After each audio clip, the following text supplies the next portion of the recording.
ಅಂಬೇಡ್ಕರ್ ಭವನ ವಸಂತನಗರದಲ್ಲಿ ಒಂದು ಕಾರ್ಯಕ್ರಮ ಯಶಸ್ವಿ ಮಾಡೋದು ನಡೀತು. ಮುಖ್ಯಮಂತ್ರಿ ಡಿ ಕೆ ಶಿವಕುಮಾರ್ ಅವರು ಕಾರ್ಯಕ್ರಮ ಉದ್ದೇಶಿಸಿ ಮಾತಾಡಿದ್ರು. ಏನು ಉದ್ದೇಶ, ಏನ್ ಬೇಡಿಕೆ? ಸರ್, ನಮ್ಮ ಅಲೆಮಾರಿಗಳ ಒಳ ಮೀಸಲಾತಿ ಬುದ್ಧ ಬಸವ ಅಂಬೇಡ್ಕರ್ ಅವರಿಗೆ ಹೊಂದಿಸಿ ಈ ನಮ್ಮ ಯಾದಗಿರಿ ಜಿಲ್ಲೆಯಿಂದ ನಾವು ಆಗಮಿಸಿದ್ದೀವಿ. ನಾವು ಜಿಲ್ಲಾ ಅಧ್ಯಕ್ಷರು, ಬುಡಕಟ್ಟು ಮಹಾಸಭಾದ ಜಿಲ್ಲಾ ಅಧ್ಯಕ್ಷರು. ನಮಗೇನು 59 ಜಾತಿಯ ಅಲೆಮಾರಿಗಳೇನು ನಾಗಮೋಹನ್ ದಾಸ್ ಅವರ ವರದಿ ಪ್ರಕಾರ, ಸುಪ್ರೀಂ ಕೋರ್ಟ್ ಅವರ ವರದಿ ಪ್ರಕಾರ ನಮಗೇನು ಒಂದು ಒಳ ಮೀಸಲಾತಿಯನ್ನು ಹೋರಾಟ ಐತಲ್ಲ ಸರ. ಫ್ರೀಡಂ ಪಾರ್ಕ್ನಲ್ಲಿ 78 ದಿವಸ ಹೋರಾಟ ಮಾಡಿದೀವಿ. ಆ ನಂತರ ದಿಲ್ಲಿಯಲ್ಲಿ 3 ದಿವಸ ಕೂಡ 7 ದಿವಸ ಕೂಡ ಹೋರಾಟ ಮಾಡಿದೀವಿ. ನಮ್ಗೆ ಒಳ ಮೀಸಲಾತಿಗೋಸ್ಕರ ನಾವೇನು ಇಲ್ಲಿ ಬಂದಿದ್ದೀವಿ. ಈ ಅಂಬೇಡ್ಕರ್ ಭವನ ಬೆಂಗಳೂರಲ್ಲಿ ಬಂದಿದ್ದೀವಿ. ದಯಮಾಡಿ ನಮ್ಮ ಅಸ್ಪೃಶ್ಯ ಸಮುದಾಯ ಏನಪ್ಪ ಶಿಕ್ಷಣ ಇಲ್ಲ, ಆರ್ಥಿಕವಾಗಿ ಬಲಟರಲ್ಲ.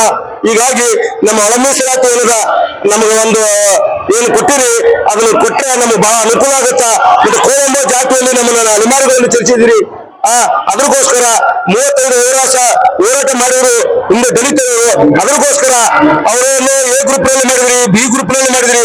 ನಮ್ಮನ್ನು ಸಿ ಗ್ರೂಪ್ ನಲ್ಲಿ ಕೊರಮ, ಕೊರಚ, ಬೋವಿ, ಲಮಾಣಿ ಅಲೆಮಾರಿಗಳನ್ನು ಸೇರಿಸಿ 59 ಜಾತಿಯನ್ನು ನಮ್ಮ 59 ಜಾತಿಯನ್ನು ಅಲೆಮಾರಿಗಳನ್ನು ಪ್ರತ್ಯೇಕ ಮಾಡಿ ಒಂದು ಮೀಸಲಾತಿ ಏರಿದ ಒಳ ಮೀಸಲಾತಿ ನಮ್ಗೆ ಕೊಟ್ಟರೆ ನಮ್ಮ ಅಲೆಮಾರಿಗಳು ಬದುಕಲಿಕ್ಕೆ ಸಾಧ್ಯ ಅಂತ ಹೇಳಿ ನಾನು ಯಾದಗಿರಿ ಜಿಲ್ಲೆ ರಾಜು ದೊಡ್ಡಮನಿ ಮಾವೂರು ಅವರು ಮಾತಾಡಿದ್ದು.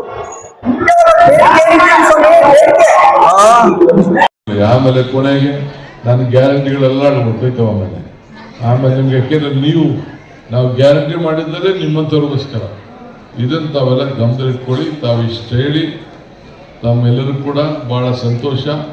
ನಿಮ್ಮನ್ನೆಲ್ಲ ಭೇಟಿ ಮಾಡಿ, ನಿಮ್ಮನ್ನೆಲ್ಲ ನೋಡಿ, ನಿಮ್ಮ ಜೊತೆಲಿ ಕೆಲವು ಕಾಲ ಕಳೆದಿದ್ದೀನಲ್ಲ ನಾನು. ನನ್ನ ಮೂಲ ನೀವೆಲ್ಲ ಕೂಡ ನಿಮ್ಮ ಬದುಕಿನಲ್ಲಿ ನಾನು ಒಂದು